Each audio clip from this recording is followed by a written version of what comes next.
रामचंद्र लिहाले जनमवा हो रामा चैत महीनामा रामचंद्र लिहाले जनमवा हो रामा चैत महीनामा चैत महीनामा हो नवमी के दिनमा चैत महीनामा हो नवमी के दिनमा रामचंद्र लिहाले जनमवा हो रामा चैत महीनामा रामचंद्र लिहाले जनमवा रामा चैत महीनामा केही लुटावे रामा अन्न धन सोनामा केही लुटावे रामा अन्न धन सोनामा अझै केही लुटावे ले खजानामा रामा चैत महीनामा केही रे लुटावे ले खजानामा हो रामा चैत महीनामा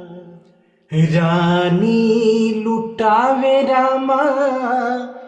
अन्न धन सोनामा रानी लुटावे रामा अन्न धन सोनामा अरे राजा लुटावेले खजानामा हो रामा चैत महीनामा राजा लुटावेले खजानामा हो रामा चैत महीनामा रामचंद्र लिहाले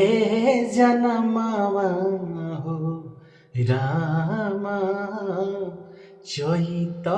महीनामा राम जी के भइले जनमवा रामा चैत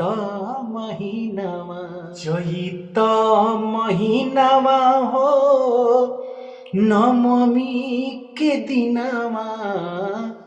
चैत महीनामा हो नवमी के दिनमा रामचंद्र लिहाले जनमवा हो रामा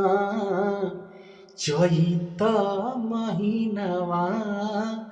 रामचंद्र लिहाले जनमवा हो रामा चैत महीनामा रामचंद्र लिहाले जनमवा हो रामा चैत महीनामा।